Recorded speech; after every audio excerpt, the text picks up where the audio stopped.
Voilà, donc avec la tablette de la fondation, je vais essayer de vous filmer. Donc je disais que cette ruche là poussait un peu fort, ça veut dire que il y a beaucoup de couvains fermés.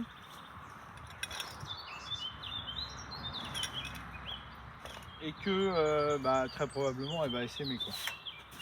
C'est même certain. Elle faisait beaucoup d'amusettes, dont une ou deux en gelée. Ça veut dire que les amusettes étaient déjà, elles avaient largement passé le stade. En fait, il y a de la gelée royale à partir du premier jour de naissance, du 4e jour en fait. Il y a 3 jours à l'état d'œuf. Et après, toutes les larves de 3 jours ont de la gelée royale. Et le 4e jour, tout change de l'état larvaire.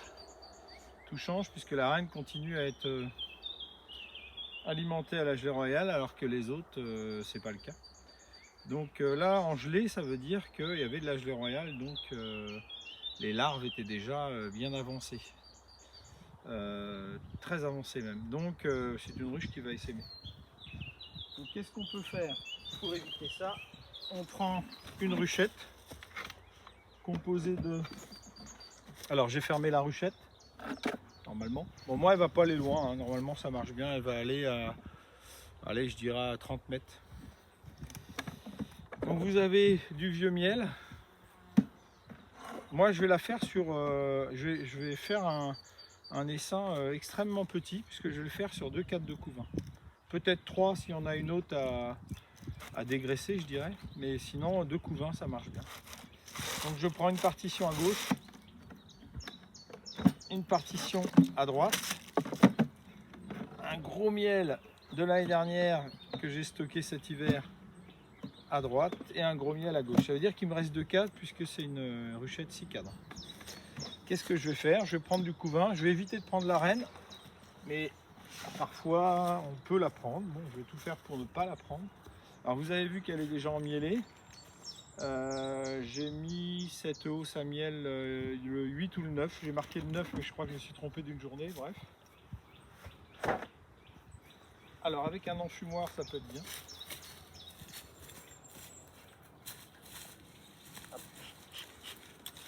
Alors l'enfumoir, moi je prends ce que j'ai sur place, de la paille, il y en a plein en ce moment, de l'herbe sèche et de la berce, parce que c'est ce que j'ai là, pour faire filtre froid, pour que la fumée soit, sans être froide, elle est tiède quoi. Faut pas balancer de la fumée chaude sur vos abeilles. J'enlève les couvre-cadres. Alors elles sont dans la hausse, mais bon c'est le début, hein, ça fait 2 jours qu'elles sont là. On est le quelque chose comme le 12 ou le 13 avril. Donc elles sont quand même dans la hausse hein, par rapport au fait que je l'ai mis il y a 2 jours ou 3 jours. Il n'y a pas de miel hein, pour l'instant. Et bâtisse. Je mets la hausse en quinconce sur mon toit, mon couvre-cadre. Et là, alors je sais qu'il n'y a pas la reine puisque j'ai une grille à reine qui empêche la reine de venir pondre dans la hausse à miel. Voilà, vous voyez que c'est une ruche forte. On attend un peu que ça descende.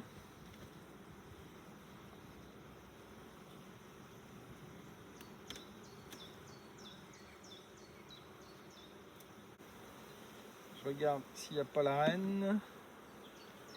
Voilà, celle-là veut me piquer. Bon, ben c'est pas très grave, hein, si ce n'est qu'elle va mourir. Normalement, pas moi, pas tout de suite. Donc voilà. Alors, j'aime pas quand les abeilles tombent. Voilà, hein, c'est vraiment plein d'abeilles. On va regarder. J'ai enlevé les amusettes il y a 3 jours. Hein. Donc les futures cellules royales, les amusettes. Avec certaines qui n'étaient plus du tout des amusettes, mais bien des cellules royales. Bien formées avec une grosse larve et de la gelée royale. Une grosse larve qui baigne dans la gelée royale, qui est donc la nourriture exclusive de la reine, de la mère des abeilles. Avant d'être une reine, c'est une mère. C'est elle qui pond toutes les ouvrières que vous voyez là. œufs fécondés, ouvrières, œufs non fécondés, faux bourdon. Abeillots, pour les puristes.